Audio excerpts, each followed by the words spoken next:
He is Rich Eisen, who joins us on the show. Hi, Rich. Hey, Dan, how are you? I'm good.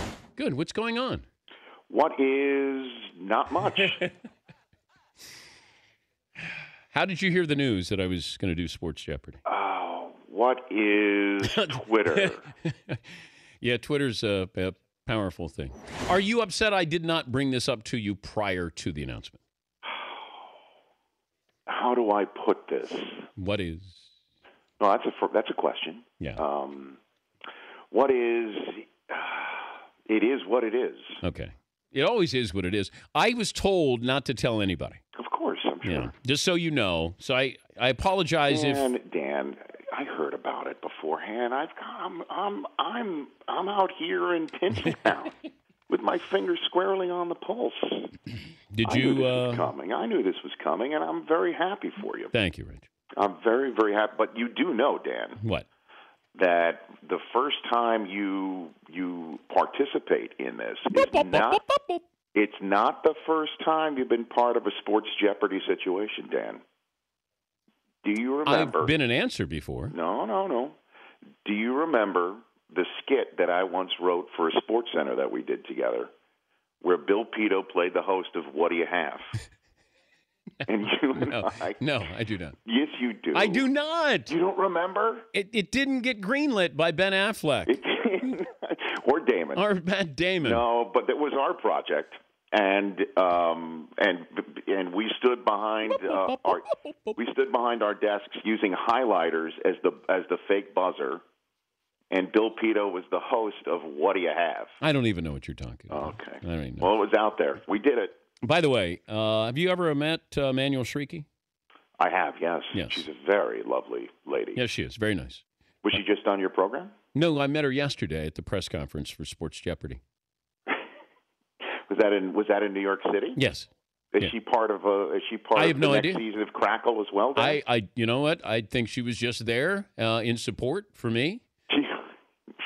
She's a Jeopardy nut, right? She was my entourage. Yeah, there you go. Well, it's either that or Turtle, so I said I'll take Emmanuel Shrieky for $500, Alex. So she was there. Bryan Cranston was there. Of course. Yep. Well, he's Mr. Sony Television. Yes, he is. And it was good to see him. Have you finally finished Breaking Bad? Nope. 6 more episodes. You're in the. This is so good, Dan. The third to last episode is perhaps the best episode in the history of the program. Wow. So you're coming down the home stretch. It's so good. You know, sometimes you'll have a cigar and it's so good that you slow down with it, or there's a great, when you're drinking a great beer or something, and you just slow it. That's what I'm doing right now. I'm rationing out these episodes. I would say the cigar is pretty stale, Dan.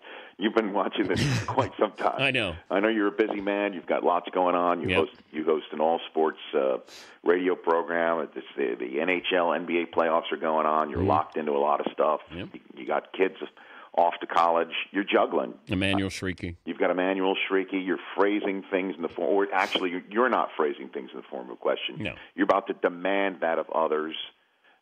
So I understand. You got a lot on your plate. The Clippers story and how we want justice, we want it sped up, that we don't have time to let our scandals or controversies play out. How surprised were you from start to finish? Well, not finished, but at least there seems to be close to a resolution with what happened with Donald Sterling. That you go from Saturday to Tuesday. I thought it wasn't fast enough sometimes. When sponsors are bailing out, it's time to act. Mm-hmm. So, but what Adam Silver and the NBA did was spot on. I mean, and everyone in this town in Los Angeles knows what a scurrilous individual he is and has been for years. I equated it to the sports equivalent of the Saddam statue getting toppled, the other day when he was final. I can only imagine what most people within that building who had to work for him or had to work in that environment that he created. It has to be the greatest breath of fresh air that they'll ever professionally feel. So it just was questions a matter do of arise. time after that came out. But questions do arise with Yeah, I understand all of this with, the dislike, hatred of Donald Sterling and what he stood for and who he is and was. How we got to this point with the information. Private, you're in your home with your conversation. Yeah. With your girlfriend. Yeah. Records it. Now all of a sudden it's on TMZ. That could happen to any of us. Well, I mean, Does that matter we're not at all? espousing what he's saying at least, I know you, Dan. I mean, I don't think either of us are. But it could happen to anybody, Rich. And what I'm saying is I don't like him, but I don't like the method in which we so-called got him. That concerns me with this, that, Why? I mean, because I don't know. It could happen Dan, to I know anybody. it's a private thought within his own house, but I mean, this thing was taped and this thing was done in September. But he didn't know it, did he? Of course he did. He's probably known it for months. Wait, so he knew he was being taped? Apparently, yeah. Apparently, he was from what I've heard or read. Listen, I don't know anything 100%, but from what I heard or read, he was telling her to record some stuff because he was forgetful. Yeah. Well, and so I have no idea. Did he have to be reminded of that? I guess so. Wow. If I'm a commissioner of a sports league, I'm calling my membership together and saying, well, first of all, if any of you have anything close to thoughts like this, you need to raise your hand right now, because we need to send you to some form of counseling. A. B. If there's anybody who you need to basically understand who you're associating with in this world. Don't put yourself in these situations. Well, I think he's delusional. I think there are issues that he had, and he was arrogant, narcissistic, all of those things. It just. I mean, and let's be honest, Dan. I mean, you know the way of the world. You don't think he had an opportunity to squelch this tape from getting out? I mean, it's certainly when it's been months. Well, he didn't want this to get. I can't imagine he'd want this to get out. Or he just didn't. He didn't care. He thought it wouldn't be a big thing. Maybe. I mean, there's arrogance there. I don't know. All I think we could absolutely be sure of right now is he's not going to go gently. No. This is not going to be. He's going to lawyer up, and I can't imagine. If he's this delusional, he's going to continue to be delusional and say, "You're not taking away my team." I can't imagine this is going to be as simple as 29 hands raised, being raised in unanimous support of the commissioner, and then it's all over. I can't imagine. Let me take a break. We'll come back. And, so with 2 segments. Yeah, I'm going to do 2 segments with you. I'm going to be in studio in person next week, Dan. Next Thursday? Yeah, I'll be there. Fritzy, you didn't tell me. I was keeping it as a surprise. Why? Rich will definitely be part of things in our Soho man cave. Thank you, Fritzy. Well, great. I don't mean to sow any discord seeds there, Dan. I'm just saying. Coming in. You should be. Fritzy gets territorial when he's booking guests. So that's all. That's something I have to deal with. So I'm. What is not my problem? Yes, exactly. So we'll take a break, and Rich Eisen will rejoin us. We'll talk about the draft. We're a week away from the draft. And Rich is going to host all 7 rounds of the NFL draft for the 10th time on the NFL Network. All right, what is damn straight? Wait, I thought your microphone was off. So Rich Eisen will rejoin us, and we'll talk some football with him.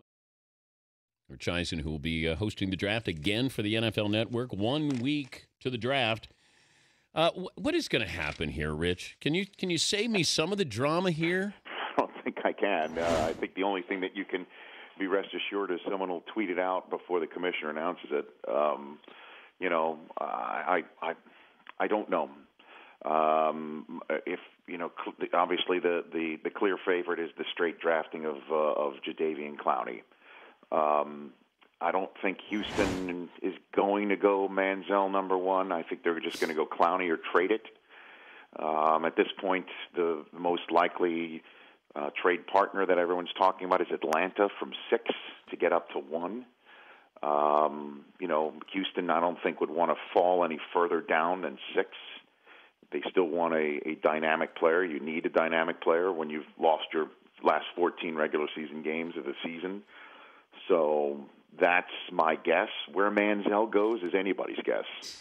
If I'm Jacksonville, I'm taking him. I mean, it's just that simple. I would too, and I think he ends up in Jacksonville or Cleveland, but I think you're starting to see there's going to be a consensus with these mock drafts because I think that the media and the analysts are also understanding from the teams where they're going, and I think you're starting to see maybe a little bit more of a uniformity there of where these picks are I think going. a lot of people are wondering if perhaps they go ahead and you if you're Jacksonville, you take Mack. You got Gus Bradley, who's a defensive-minded coach. You got Pettin, who's a defensive-minded coach. How much they have to say in the process of who gets drafted. Obviously, you got Dave Caldwell, who's the general manager, who comes from Atlanta, where Matt Ryan is the pocket-passing quarterback. That Manziel is not. So it's really sort of anybody's guess right now, which is exciting, which you definitely want to have for the first round of a draft. Mayock is one of my podcast guests this week. He thinks that Manziel is going to wind up being the only top 10 quarterback taken. Boy, he sits here right now. And I think he thinks Bortles and Carr will be the ones off the board after that, with the mysterious case of Teddy Bridgewater. As you know, Dan, I am a Twitter guy. I'm always on Twitter during my broadcasts, not only because I like the real-time reaction from what people are watching, which you need a thick skin to have when you're hosting something live. I also like to keep up to date with what's going on, what people are talking about, if any news is breaking. And last season on Thursday Night Football, if people weren't tweeting about our game, it was what Teddy Bridgewater just did, because he was playing mostly on Thursday nights last year, and the spectacular plays that he was making. And suddenly his tape has been trumped by what many people are terming one of the worst pro day performances ever. And I don't know what's going on with that. I just don't. And people are now talking about how the Texans, if they can just stay patient and have things break their way, that they choose Clowney to start Thursday's draft day, and then they choose Bridgewater to start Fridays. But I like how he's not good enough for a first-round pick, but if he's there in the second round, he's good enough. It's just like Chris Carter, right? He wasn't good enough to be a first ballot Hall of Famer, but he's good enough to be a Hall of Famer eventually. It's just, timing, I guess, matters, and what value you assign to people. And certainly in a draft, that matters. So, yeah, he's not good enough to be a first-round pick. I just think that if he's sitting there by the end of Thursday night, somebody's going to pop up from the second round and offer picks to get in. And somebody's going to raise their hand at the end of the first round and say, sure, we'll give up our seat. What if Jameis Winston was in the draft, this draft coming up? Well, there'd be a lot of seafood, right? With what happened, how would that affect his status at all? Of course, anything at this point, anything that blows in the wind right now would affect anybody's status in certain people's minds. But I think, when it all comes down to it, everybody's evaluation has been made. Draft boards are set right now. The only thing that might change is maybe somebody one position or two. And the only thing that would have somebody remove somebody from a draft board is a major arrest, violation, or discovery of something in somebody's past that everybody has to know about right now. And that's what this whole smokescreen stuff, if anybody's out there trying to put misinformation in the media, most teams would just say, we know that's not true, or we know that's true and we've heard about it, or we don't care. Or the teams are putting out the misinformation. He's Rich Eisen, the host of NFL Game Day Morning, the Rich Eisen podcast. Mike Mayock and Bob Saget are his guests this week, richeisen.nfl.com. The Donald Sterling situation and what that could mean for Daniel Snyder with the Redskins. Apples and oranges? Well, I mean, I think some people believe the word Redskins is a racial epithet, and some people believe it isn't. I think what Donald Sterling said was 100% in agreement with the entirety of this country. So I think that's the apples and oranges right there.